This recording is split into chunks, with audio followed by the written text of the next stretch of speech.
Ulun jak sedot awat deraya. Nyoka meninggai mepat ke jirat ulun jak siat lun baca doa hudip di poma oh dan di ayah lun jak tungupah lun bibu gata. Jas merah, jangan sekali-kali melupakan sejarah. Begitu pesan founding father kita Soekarno dalam sebuah pidatonya. Adalah Suhaili Hussein Dato Mudo, Ketua Umum Lemtari, yang membuka tabir sejarah Indonesia jauh ke belakang.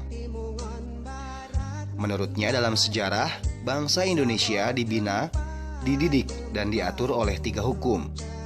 Yang pertama kali mendidik kita sebelum adanya hukum agama dan hukum negara adalah hukum adat yang dijalankan oleh kerajaan-kerajaan pada zaman dahulu kala.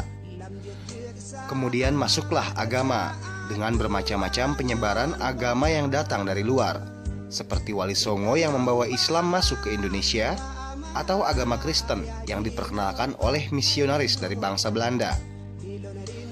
Pada masa itu, selain patuh pada hukum adat, masyarakat juga patuh kepada hukum agama. Kemudian dalam perjalanan kebangsaan, sampailah Indonesia pada sebuah masa kemerdekaan, sehingga lahirlah hukum negara yang dijalankan oleh pemerintah.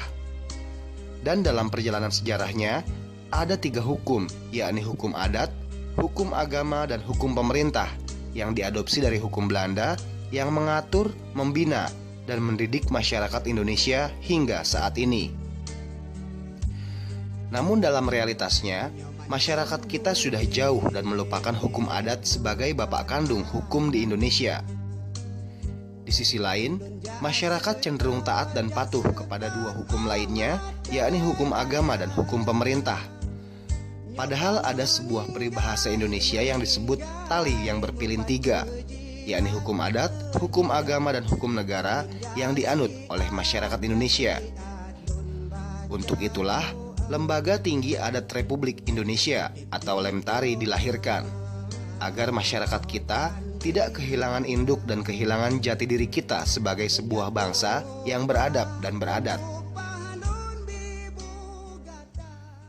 Atas pertanyaannya, kita terus terang, bukannya beberapa hari ini dan beberapa minggu terakhir ini kita lagi giat-giatnya melaksanakan audiensi dengan beberapa kementerian dan instansi lain. Maksud dan tujuan kita terus terapnya dan audiensi dengan para kementerian dan instansi lain itu dalam rangka memperkenalkan keberadaan Lemtari.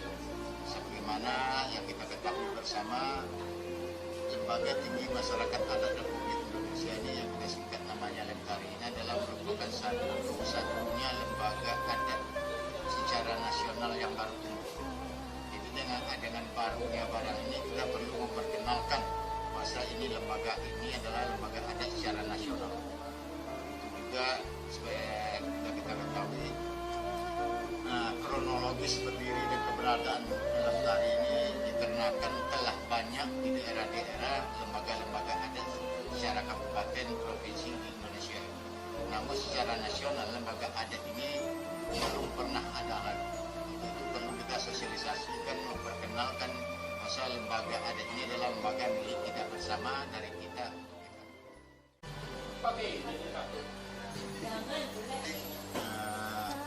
Atas pertanyaan pemerintah pusat, dunia usaha, lembaga-lembaga apa saja yang ada, karena ini menyangkut adat istiadat, karena adat istiadat itu bicara tentang peradaban.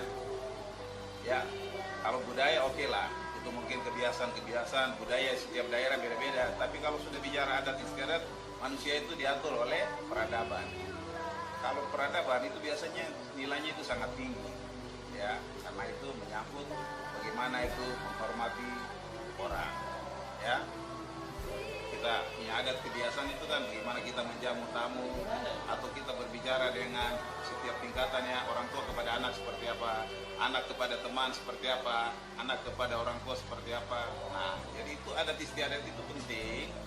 Tapi dalam sejarah Republik Indonesia 71 tahun Indonesia merdeka ini kan kita ini belum punya namanya yang lembaga yang mengatur khusus tentang adat istiadat yang dibicarakan oleh pemerintah kan.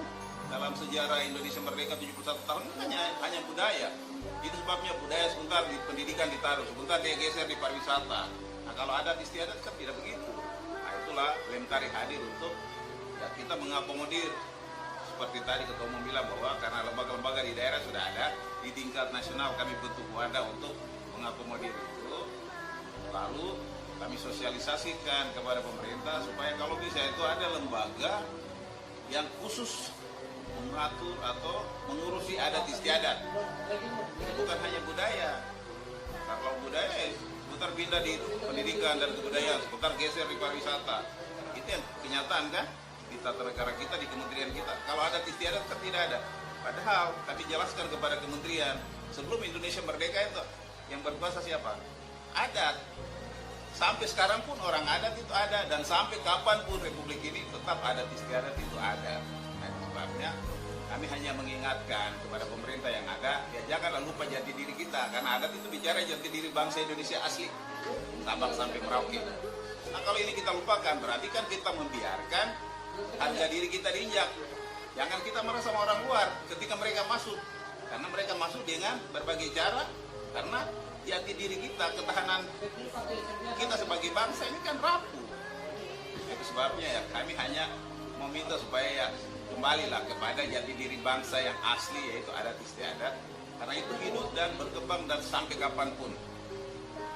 Sebabnya lembaga ini hadir sebagai payung untuk semua masyarakat adat melalui lembaga-lembaga adat yang ada di daerah itu.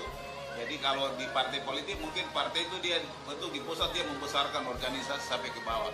Kalau lembaga adat itu tidak perlu, karena mereka di bawah sudah ada. Hanya kami jadi payung di atas supaya ketika mereka misalnya ada masalah, ada aspirasi, boleh mereka salurkan ke kami.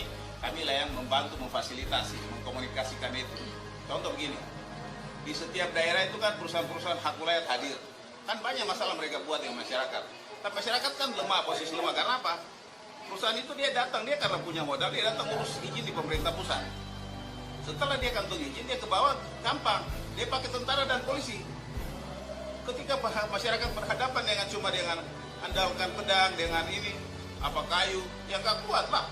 Ada di tentara dan polisi yang juga saudaranya sendiri. Jadi antara kita dengan kita diadu. Nah itu contoh. Nah ini kita tidak mau biarkan seperti itu, bahwa kalau memang itu fakta bahwa masyarakat adat dengan wilayahnya, dengan tatanan adatnya sudah hidup sekian lama di situ, sampai orang-orang tua mereka juga ikut berjuang untuk Indonesia ini merdeka. Kok masa sekarang kok diinjak-injak? Itu kan salah. Nah, karena hal yang salah kita ingatkan melalui Lemtari ini. Kami hadir dari berbagai daerah ini, dari berbagai suku, berbagai latar belakang ini. Kami hadir di tingkat nasional untuk mengingatkan bahwa tidak boleh lagi kita itu menggadaikan harga diri kita atau jati diri kita yang asli. Suka atau tidak, Indonesia sudah kehilangan satu generasi, di mana generasi yang ada saat ini sudah melupakan dan meninggalkan adat istiadat bangsa sendiri dan mengadopsi budaya dan adat istiadat milik bangsa luar. Karenanya, Lemtari dengan gencar melakukan sosialisasi dan audiensi dengan berbagai lembaga kementerian dan pemerintahan agar lembaga tinggi adat Republik Indonesia ini dikenal dengan baik dan dapat menjalin kerjasama baik taktis maupun strategis dalam rangka mengembalikan marwah adat istiadat kita sebagai bangsa. Selain mengadakan audiensi dan sosialisasi, keberadaan Lemtari sebagai lembaga tinggi tingkat nasional, Lemtari juga akan berperan aktif dalam menyikapi setiap persoalan kebangsaan, seperti persoalan narkoba yang saat ini tengah menjadi bencana di negeri ini. Nah, kita mengadakan audiensi dengan Kepala BNN. Karena sebagaimana kita ketahui juga, narkoba ini adalah merupakan penyakit bangsa kita. Dan sekarang ini kita perhatikan yang menanggulangi dan menangani itu cuma khusus polisi aja. Jadi kita harapkan nanti kalau mereka berkenan, kita ada sejenis kesepakatan Lemtari ini dengan pihak BNN. Kita harapkan juga nanti pada tokoh-tokoh adat, lembaga-lembaga ada tingkat provinsi, ada kerjasama juga, maka sampai ke tingkat desa. Ini udah penyakit negeri ini. Jadi tidak bisa kita serahkan kepada polisi semata-mata, harus kita sama-sama mengantisipasi.